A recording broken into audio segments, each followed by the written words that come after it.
एक चिलचिलाते रेगिस्तान के बीचों बीच, जहां सूरज बेरहमी से चमक रहा था, एक अकेला खजूर का पेड़ खड़ा था। उसका तना मोटा और मजबूत था, आसमान की तरफ बढ़ता हुआ। उसकी पत्तियां जैसे पन्ने की तलवारें हल्की हवा में धीरे धीरे लहरा रही थीं। यह खजूर का पेड़ पूरे रेगिस्तान में अपनी भरपूर रसीली खजूरों के लिए जाना जाता था। हर साल जब खजूरें एकदम सुनहरे भूरे रंग की पक जाती थीं, लोग दूर दूर से उनकी मिठास का स्वाद चखने आते थे। वे खजूर के पेड़ की उदारता पर अचंभित होते और उसकी भव्यता की प्रशंसा करते। खजूर का पेड़ दिन ब दिन अपनी प्रशंसा सुनकर घमंडी हो गया। वह खुद को रेगिस्तान के दूसरे पौधों से श्रेष्ठ समझने लगा।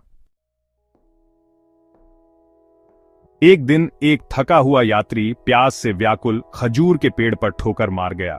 वह कई दिनों से रेगिस्तान में भटक रहा था, उसका गला सूखा हुआ था और शरीर दर्द कर रहा था।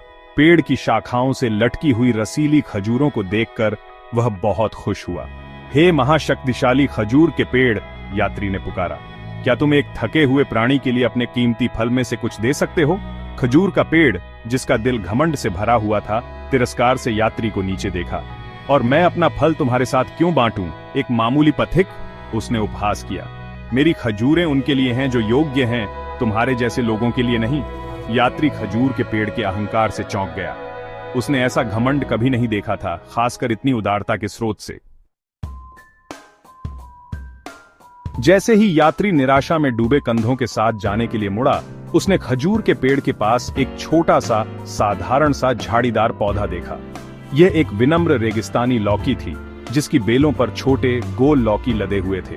यात्री किसी भी तरह के भोजन के लिए बेताब लौकी के पास गया और मदद की याचना की। रेगिस्तानी लौकी ने बिना कुछ कहे अपना फल यात्री को दे दिया।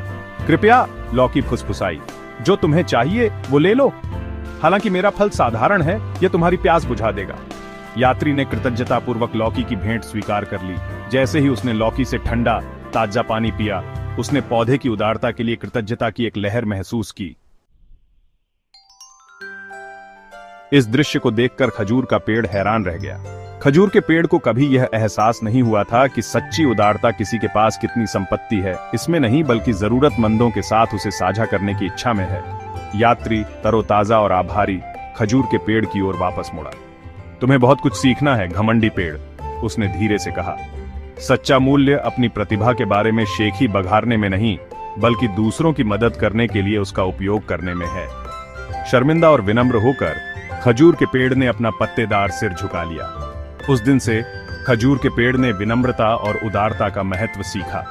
उसने अपनी स्वादिष्ट खजूर